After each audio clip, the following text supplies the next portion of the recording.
Hola, soy Ana Pellicer Vázquez y estoy encantada de participar en Benengeli 2024 dedicado al humor y a la tragedia. Estas dos palabras que nos remiten de manera inevitable al Quijote y a su impresionante manera de transitar por esta dualidad. Esta dualidad que además muestra la complejidad y las contradicciones de la naturaleza humana. El Quijote, que nos plantea un personaje que es loco y es lúcido y a la vez es creíble. Un libro en el que el humor y la tragedia conviven y son creíbles.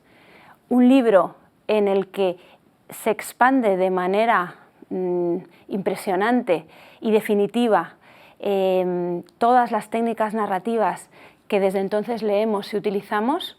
Es el libro de la polifonía, es el libro de la multitextualidad, es el libro de la metaliteratura, es el libro de los múltiples narradores, muchos de ellos engañosos, ese traductor Benengeli.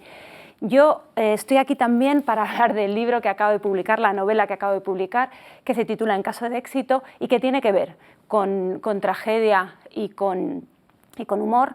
El título lo tomé del anuncio que puso Shackleton en 1914 en los periódicos británicos pidiendo hombres que se unieran a la tripulación de su expedición a la Antártida. Prometía honor y gloria en caso de éxito.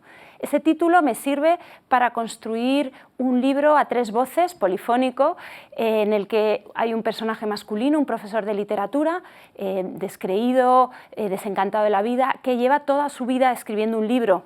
Es especialista en la Celestina, en la tragicomedia de Calisto y Melibea, y lleva toda su vida escribiendo ese libro que escribe dentro de la novela. Hay una mujer más joven, especialista en historia del arte, especialista en pintoras contemporáneas.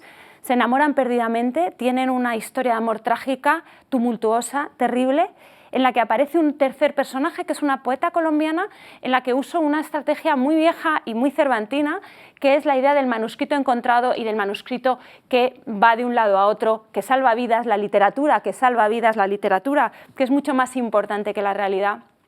Y todo ello confluye en un final en el que al lector le doy la opción de que decida, un final muy abierto, en el que el lector tiene que decidir si hay caso de éxito, si hay honor y gloria, cuál es el caso de éxito de los personajes, cuál es su propio caso de éxito como individuo. Y creo mucho en esa idea de Annie Ernaux de que la literatura es un lugar de verdad. He escrito esta novela buscando e intentando explorar las verdades que a mí me dan miedo, que a mí me desasosiegan o que a mí me fascinan.